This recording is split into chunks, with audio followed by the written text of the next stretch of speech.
Hello everyone and welcome to another episode of the Red Brothers Pod. I'm Victor. And I'm Alex. And one win away from becoming Premier League champions. Finally. What a crazy Finally. sentence. And we wouldn't be thinking we'd be saying this before the season Oh started. no, all. not at all. I thought we'd be in the gutter. I thought we're fighting for Champions League. I thought us and City reversed. Yeah. Currently. Yeah. That's exactly what situation I thought would be.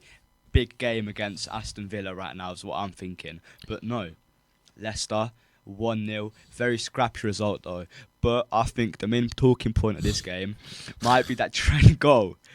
And I think that is mixed signals at its finest. Yeah, it's literally like, you know when like you first get to start talking to a bird and you never really know what the intention is. One day it's this, the other day it's this, and that's exactly what Trent is. It's like manipulation. Exactly. I mean, I just don't understand. Like, if you are leaving, because I hear some people say that it's like a final hurrah, like the final moment, like that's the last moment. Yeah. So that's why he celebrated it like that. But if you are leaving, I don't see why or how you could celebrate like that. Do you know what I mean? Like, Yeah.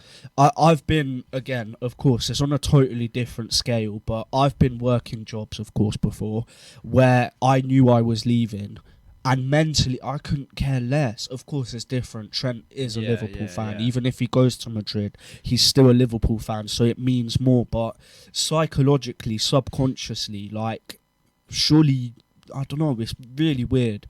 It is weird, but I think a lot of people have been saying he hung up the shirt. No, and it was McAllister. Yeah. That got cleared up quite What's easily. McAllister doing? Why is he doing that? Yeah, for? I think McAllister. What does he know? He's the misleading one. I think he's the one that's manipulating us. I mean, he's literally misled so many people. He's like that friend that sits at the side and goes, "Oh, I wouldn't take that." Yeah. That's McAllister in this situation. But what I'm thinking is that he's still posted on his Instagram story. That photo with the shirt hanging and him behind it. You know what I think? I think that was planned. It was symbolic, yeah. No, because what I think it was, I think he was too busy celebrating, doing what he's doing, and then he didn't have time to hang the shirt up on the thing. So maybe he planned it ahead I of the don't game. know. I don't think so. I don't think he would have gone to McAllister and gone, "Oh yeah, by the way, mate, if I score, I'm taking my shirt off and you're hanging it up." I think it was all. You could tell it was all in the moment. It was literally, So yeah, I don't think that was the case. However, it is still really odd, and when you watch sort of some of the players, like, the way they act around Trent and stuff, it's just so hard to tell what's going on. Yeah. And I think in the international break, there was that photo of Szoboszlai, Van Dijk, Trent and Ibu together at Ibu's house, I believe, or one of their houses. And the photo was Trent just chilling there on the sofa. And like, the point is, these guys definitely know what's going on. Now, are they just saying they don't to protect Trent? Also, what I heard Gary Neville say, which I actually quite understand, which makes me feel like he is leaving. His family and his friends and all the people around him, they're going to be getting loads of slack from this whole Trent contract situation. 100%. So surely if he was staying, he would have cleared that up already so that his family don't keep getting stick, so he doesn't keep getting stick. Yeah. Surely if he is staying, he would have just said, "No, I'm staying." But all this cryptic messages, the celebrations, all of this, it just leaves one option, and I think that's going to be Trent going to Madrid. And I think that we should have just took that as an answer like a month back. What? Where Fabrizio Romano was posting, everyone was posting how they're getting closer in negotiations.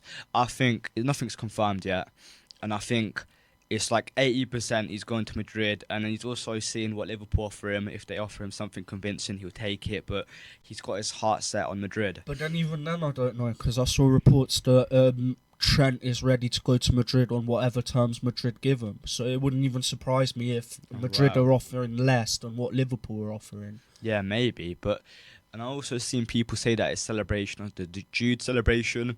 No. I don't think we can trademark his arms going out as a celebration for Jude Bellingham. Yeah. I'm sorry, but that's just such, like, anybody can be doing that.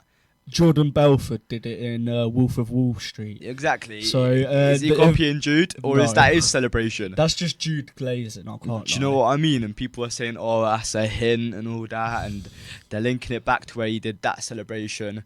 Who did he score against when he did that? West Ham away. Yeah. And people were saying And that's right shutting after down was the that rumours. right after that was the United game. Yeah. That was the game after. Exactly. So it's really confusing.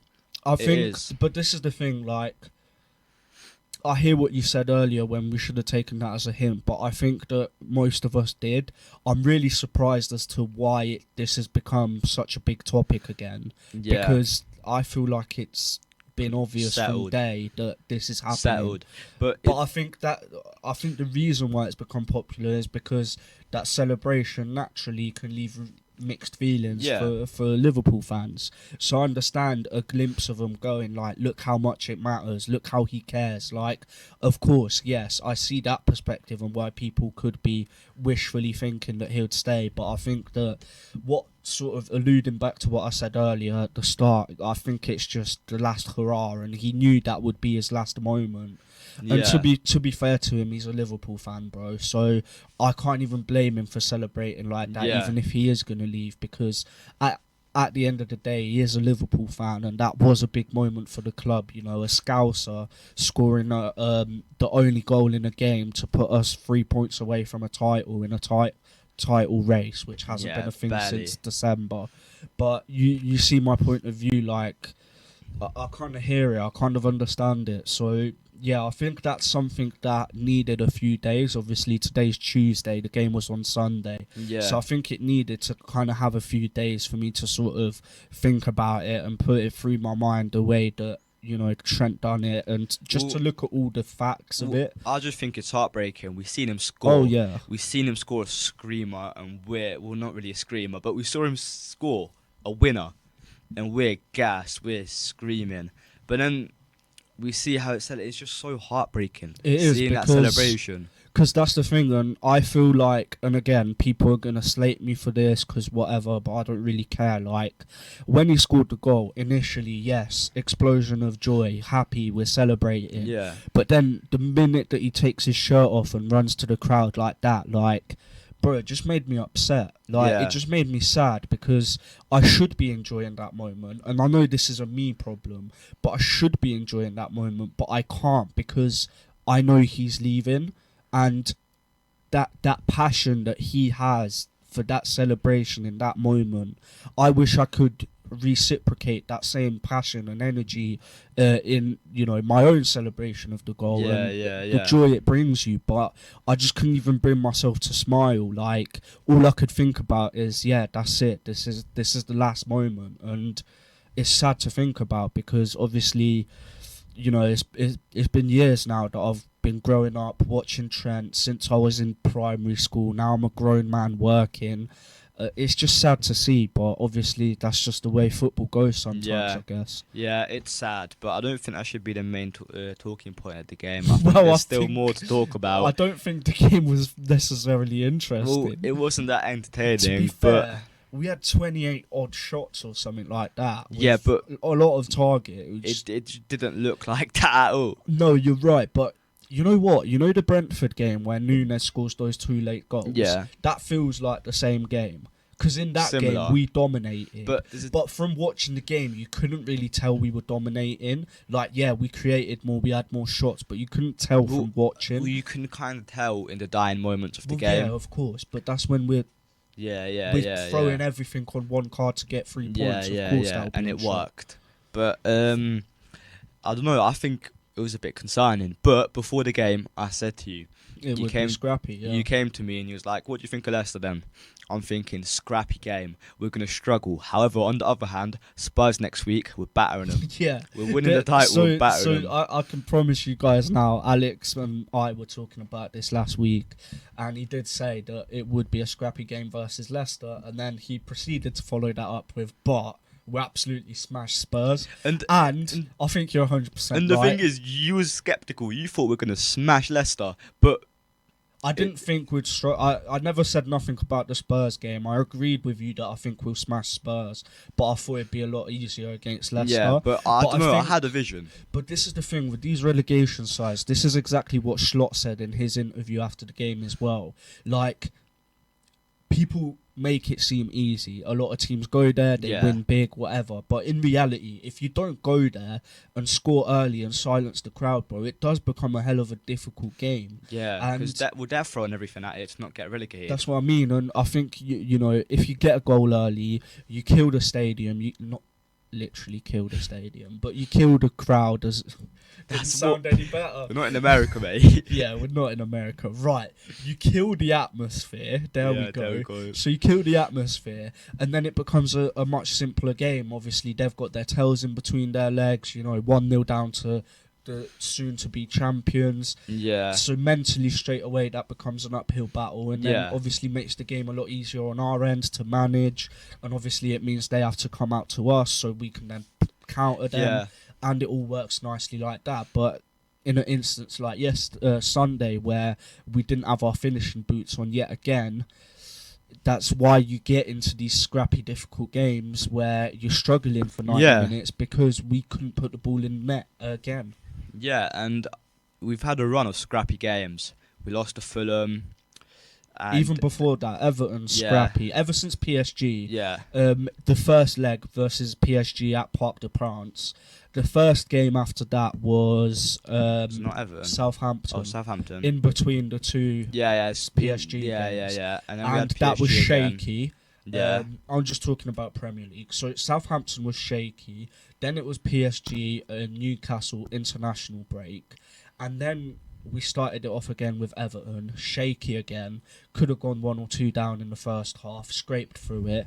And then, again, Fulham after that. Difficult watch. Difficult performances all round. Poor performances, should I say. And then, it's sort of been a trend that's sort of been with us since that first PSG game. The second, not being able to put the ball in the net. But we saw it last season. We lost to United in the FA Cup at Old Trafford, and that just kind of put our season downhill, and we ended up being from a position that's looking like we're likely to win the title to being third place. It's all momentum, isn't it? I think in the car on the way here, we were speaking about what PSG would potentially do if they were in the Premier League and how their league implicates things in Europe for them or makes it easier for them in Europe. So I mean, it definitely is momentum. And, you know, when we were in that run of games where we beat Madrid, City, and we were winning every weekend, twice a week even, you know, the momentum was there and we looked like the best team in the world. And I think it's also a mental thing with the momentum because everybody was saying, Slot hasn't had any difficult games. It's finally going to test him. And he passed the test and aced the test. We won every single difficult game except a draw at Arsenal, which is literally a good result for the title race. Yeah, quality result. Exactly, a draw at your rivals for all title competitors. That's amazing. So title back then, competitors is pushing. Chelsea was more of a title competitor back then. True. I think that we was more in a race with Chelsea than anyone this season. But at the first few weeks of the season, and I mean, as soon as Chelsea sort of fell off and Arsenal became that sort of second team behind us, it's not really been close at any point.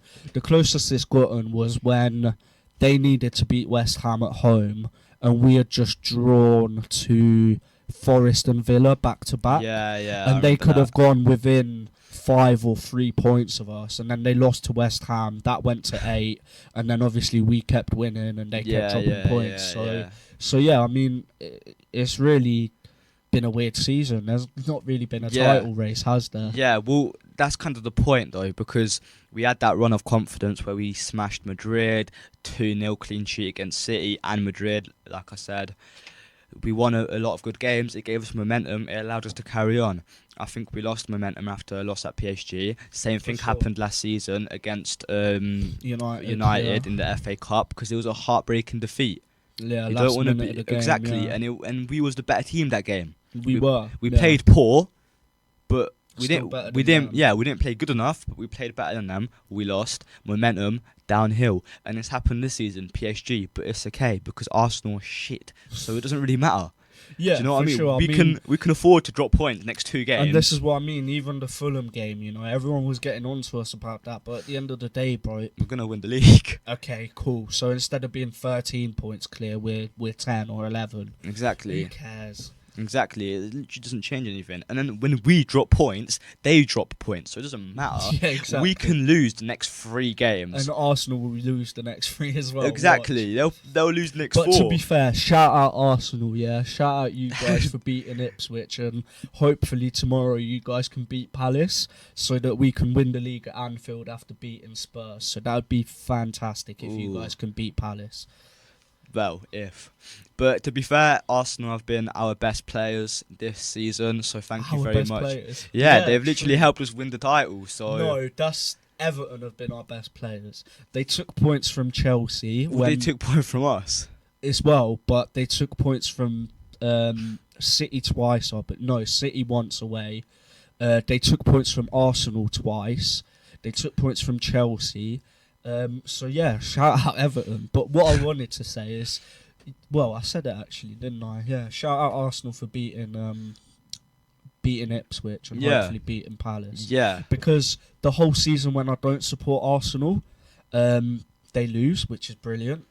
Nowhere near us in the league. And the one time I do support them because I want us to win the league at Anfield, they came through with the results. So at this point, I'm thinking maybe I'm the puppeteer of Arsenal. When I support them, they win. When I don't, that's probably why they bottled it to City. Because we wanted City to win it, so Arsenal don't win the Premier League. We just didn't want to be dealing with the unbearable Arsenal fans. Oh, it's so bad. I don't know. They're like the most worst fan base in England. For this season, Premier League fans, you can all thank Liverpool for the silence of Arsenal fans on social media over the course of the summer. No doubt they will be back at the start of next season, saying this is our year, it's all right. just to finish second again. It's all right.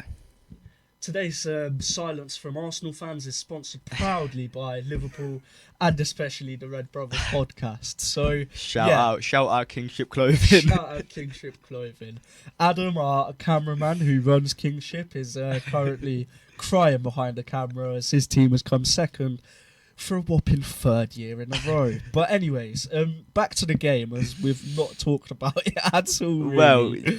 Well, that's the thing. There's not much to talk about. Yeah, you're not wrong at all. It was a poor game. At this point, it's just a weekly catch-up, getting closer to the title. We might as well rename the podcast to Weekly Catch-Up. It'll work. But anyways, what I wanted to touch on was the Leicester goal that was disallowed, the foul on Alisson, where Alisson kind of came to the sort of the sideline. I was going to say Fulham. The Leicester striker nudges into him. Alisson drops the ball, and then it obviously goes to a striker that puts it in the net.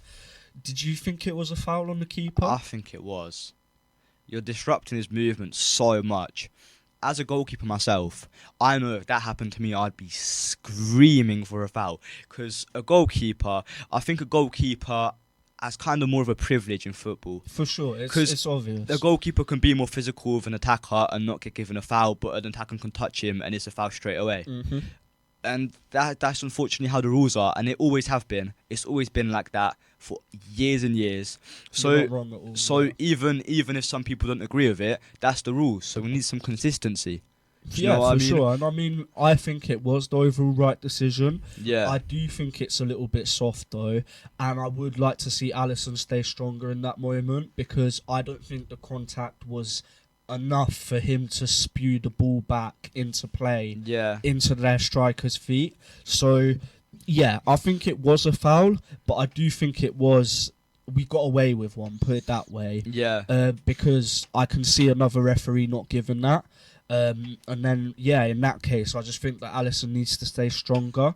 It's sort of that same thing that with Van Dijk that we were saying, like with Muniz when he took that touch over his head. Yeah. I hear it. I just like him to stay a little bit stronger. Yeah. And then afterwards, if the ref doesn't give it, then you can throw your arguments and go, look, I stayed strong, but it's still a foul. So, I think a little bit soft.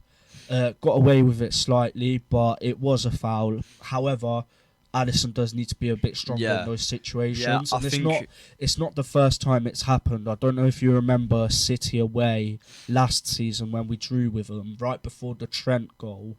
They had a goal disallowed from Ruben Diaz, where it was a very similar thing, where someone clashed with Alisson and then he went down and it was given as a foul. Yeah, and I it was remember. another one of those instances where I'd like my goalkeeper to be a little bit stronger.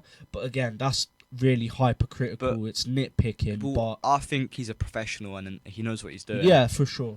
I think the way I see it is that if he really thought that the referee could not give it, then he wouldn't do that.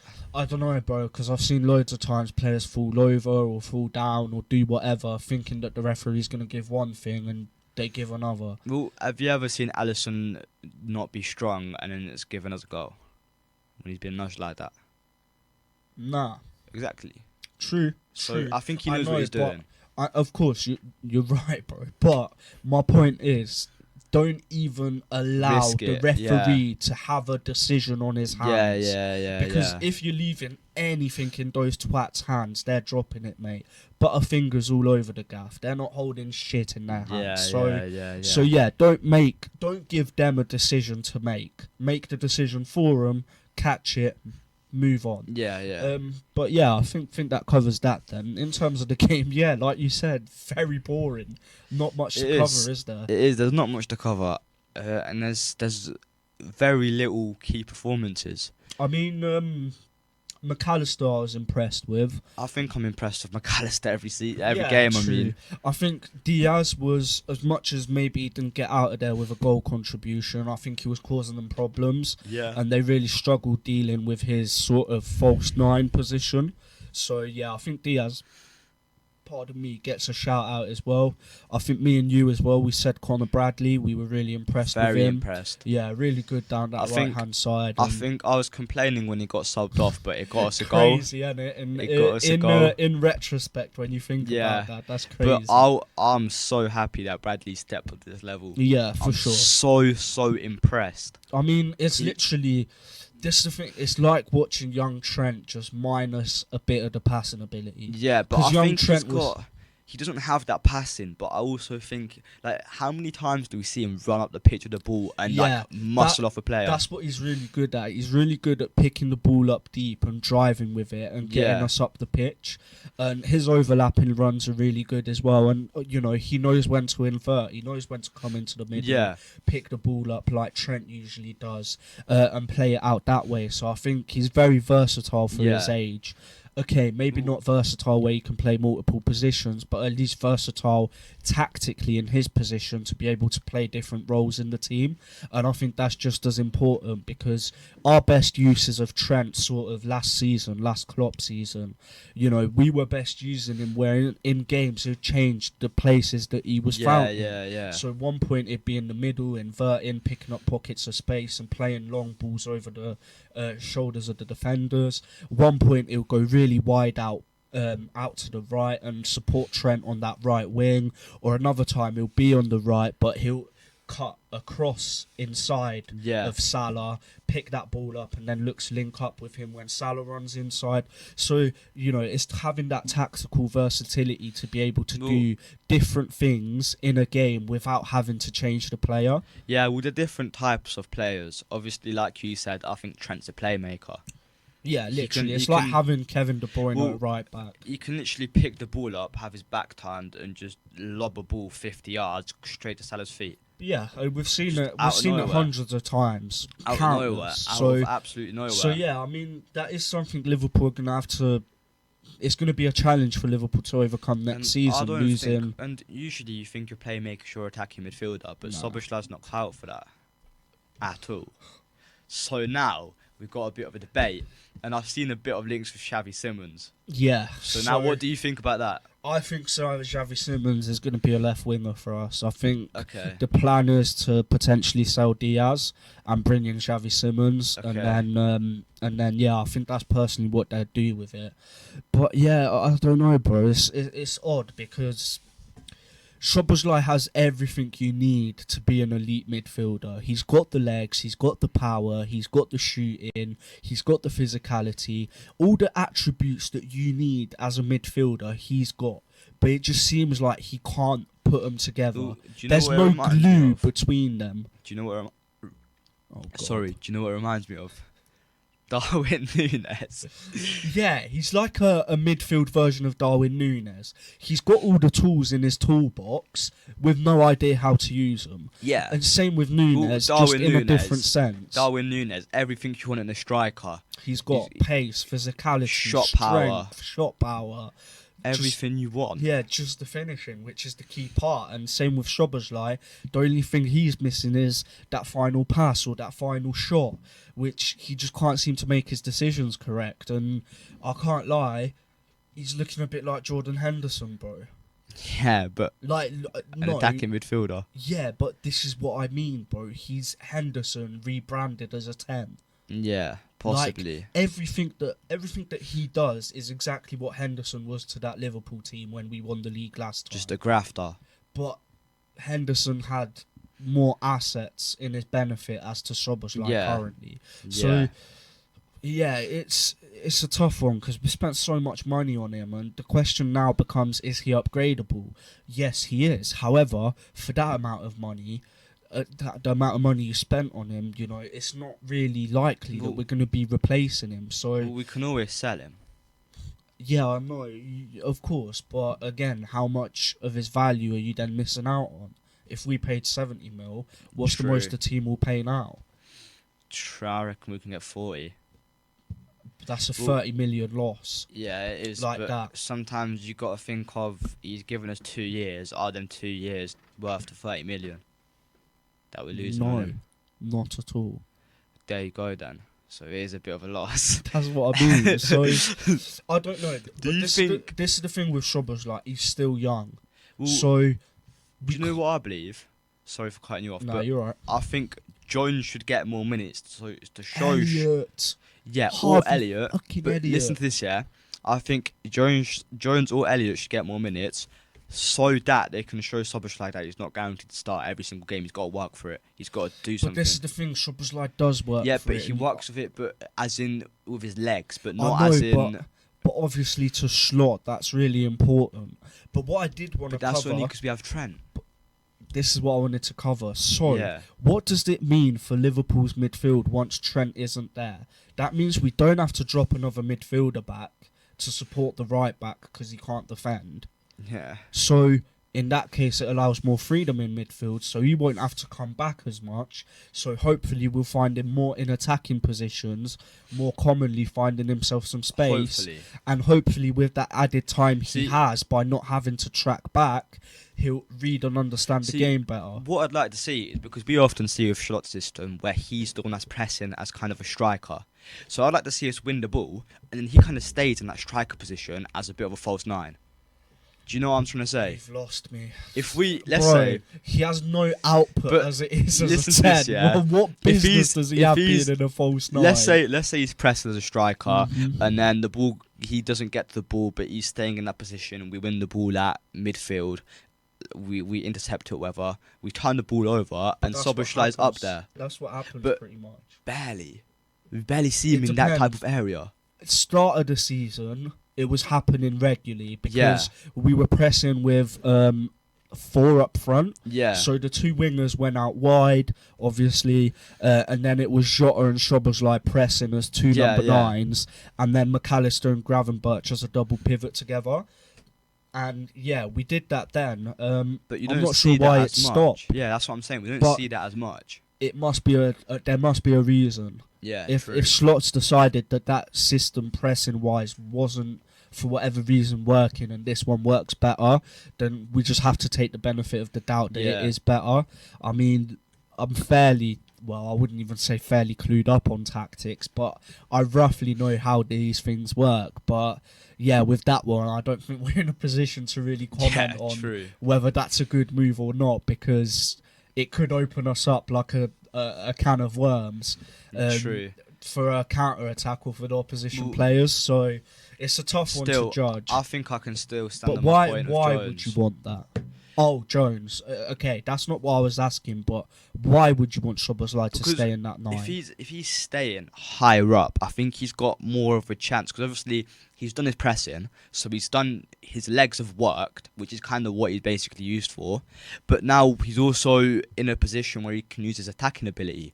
Because sometimes, but this is what I'm saying. So right now we have an instance where when the play goes back, Szoboszlai drops really deep back. yeah, Now that's to cover to Trent because Gravenberch Yeah, goes yeah, over yeah. to the right. He slots into that and then right centre with mid. Bradley there, it's different. I So know this what you're is what I'm saying. saying. So what my point is if we minus those sprints back, Yeah, you put more energy in his legs, which is a key thing, not only, but also he's more in these attacking situations. He's going to find himself in situations where he's one-on-one, able to find a pass out to the wingers to get them through. And being in those situations more commonly, I think, will lead to better decision-making. yeah, Because if you get put in the same situation constantly, naturally, your decisions are going to be better because you remember what happened last time. And if you've been there 100 times, then you should be pretty much flawless in those positions. Yeah, so I think understand. just that slight tactical tweak of Bradley being there and not Trent, and then not having to allocate another midfielder to help him, Yeah, I think that could open it up a bit for Szoboszlai. So I think the key is now, I think next season is make or break for Szoboszlai. It's either the season where he's going to become a Liverpool key starter, one of the key players in the squad, or he's just going to become another Jordan Henderson, which, don't get me wrong, Jordan Henderson is a Liverpool legend. That was probably a bad comparison, but more so for footballing ability, I meant, rather than sort of who they are as a player or what they've achieved. But we have been going on a bit, so I do think it's time for some player ratings. Yeah, I agree. I mean, Alisson? we can start with Alisson. Clean sheet. Like you said, that 50-50 disallowed goal. Yeah. I think that takes his rating down a notch. Really? You're the one in his corner saying that. I know, but I understand the point you're trying to make. I'm going to take your stance now. I think it was perfectly planned out. It was genius. He knew what he was doing. So I'm going up 0.5, 8.5. What were you going for? I was going 7.5. Yeah, so if we didn't take the 0.5 off, we would have been at 8. So you took 0.5 off to 7.5. I put 0.5 on. Simple maths. Right, listen, you can stay at 8.5. I'm staying at 7.5. Well, bro, he kept us in the game. Yeah, true. They did have a couple of dangerous attacks and shots. Meet in the middle. Stuff. 8. That was originally where we were going to be, though. Anyways, Bradley at right back, I think. Amazing. Another 8. Another 8. Really good. Amazing. Good to see. And yeah, Bradley always sort of brings a real amount of energy, and I think it does make a really big difference on the team. So yeah, I agree. Yeah, you can see he's hungry. Exactly. He's hungry to make a difference. I mean, you saw it in the tackle on Mbappe. Like that. He wanted it to Yeah, murder for sure. him. He wanted to murder him. Anyways, Konate. I think he played good. No I think he had a complaints. decent- To be fair, I think, pardon me, I think him and Virgil can both get a 7. Yeah. And there's no negatives in that 7. It was just one of those performances where it was a good day at the office. Yeah. Not too much to deal with. Dealt with what they had to. Didn't make any mistakes. Yeah. So yeah, 7 on both of them. Yeah, and then Tsimikas? he's not really doing too much. Yeah, He's not, but it's like every Tsimikas performance. we're not noticing him doing anything wrong though. But what I think will be key, and I think one thing I mentioned, which I'm actually going to give him an 8 for, every one of his deliveries from a corner was bang on, exactly where you want it.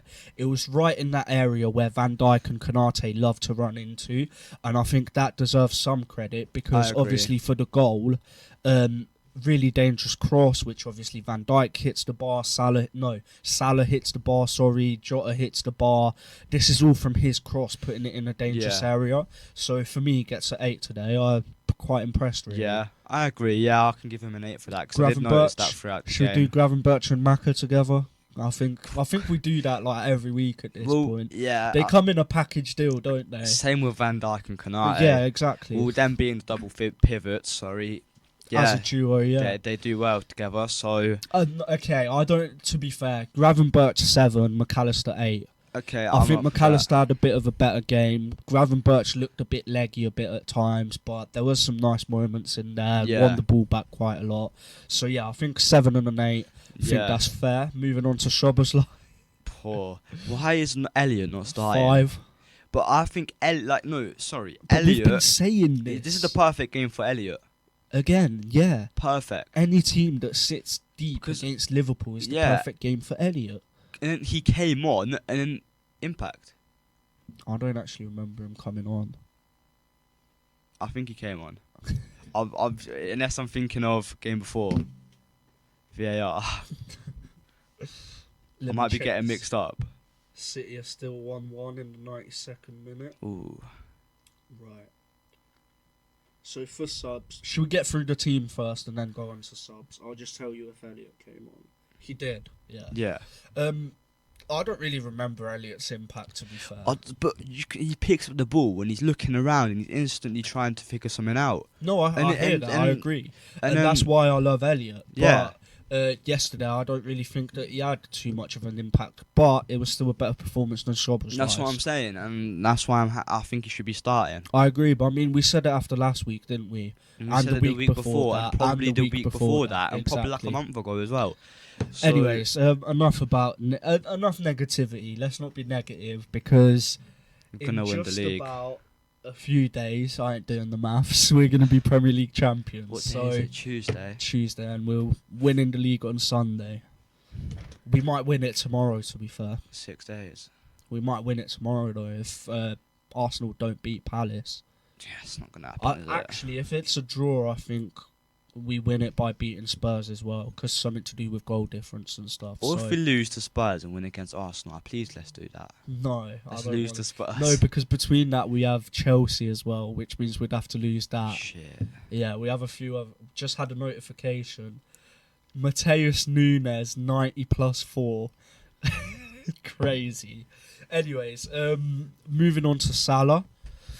Again, Shaky. lackluster. I think PSG has knocked him off a little bit. Yeah, mentally. He had a poor first leg. and then ever a since se- then, and yeah. then a poor second leg, and then after that he's been doing worse. I know last game he got an assist.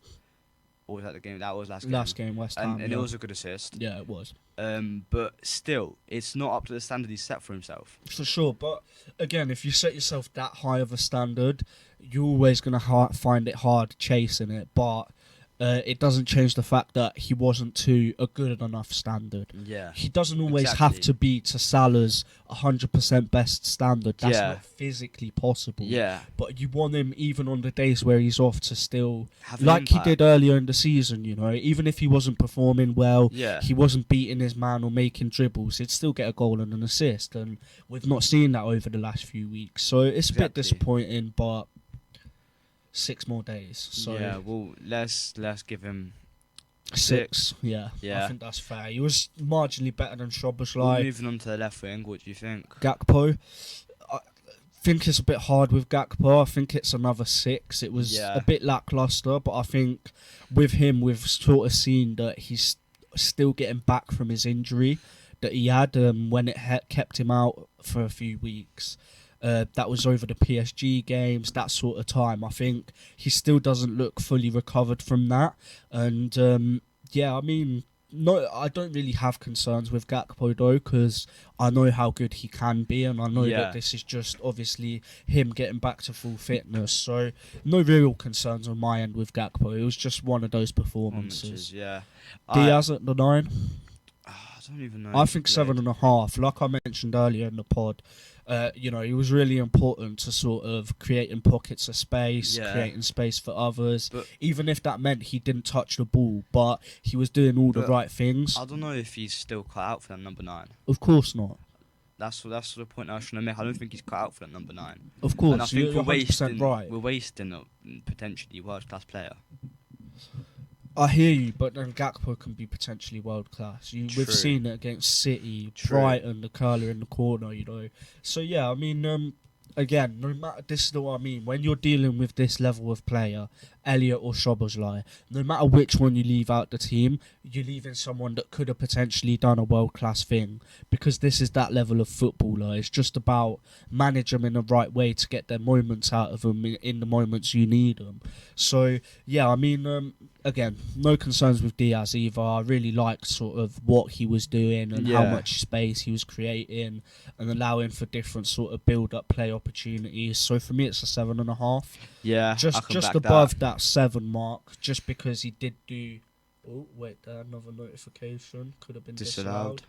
Or a goal for Villa. Full time, 2-1. Full time. Wow, what a game then. Interesting, yeah. Interesting game. A controversial decision. Our dad is the number one man, Mateus Nunes hater. So it'll be interesting to see his reaction to the goal after we're back home. But anyways, who came on for us? So let's start with Jota.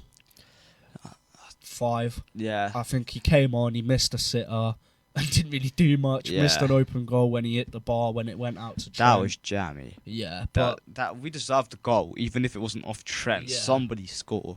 Trent is the next sub, 9.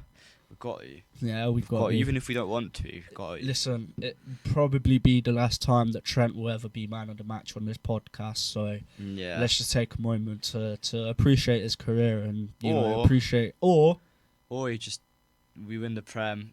He announces that he's staying. I'd love this. We're going to win the league next Sunday. Stay for and 6 years. He's going to pick the microphone up, and it's going to be that Jordan Belford clip from Wolf of Wall Street. I'm not fucking leaving. Yeah, so, exactly.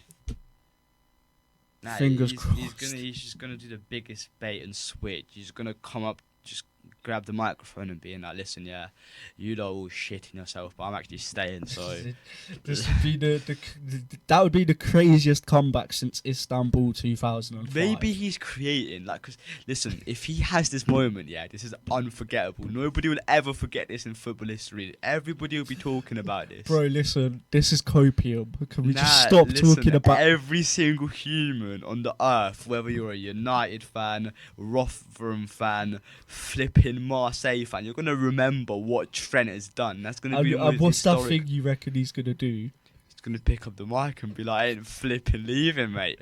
Think I'm leaving? You mad? Right, anyways, the sub after Trent was Elliot, who I think we established that didn't really have much of an impact, but we love give Elliot. Him a 6. Yeah, and then Jones came on in the 90th minute, so a bit pointless. 6. Yeah. So yeah, that wraps up. I'd like to see Endo come on. Yeah, I mean, we didn't really need it, but anyway, just vibes. Endo the samurai coming on. Love it. Anyways, guys, thank you for tuning in to another episode. It's been a pleasure, like always, and there is a very, very, very high percentage chance that the next time that you guys will be tuning into a Red Brothers video, we're going to be champions of the Premier League. So we'll see you then, guys. Thank you.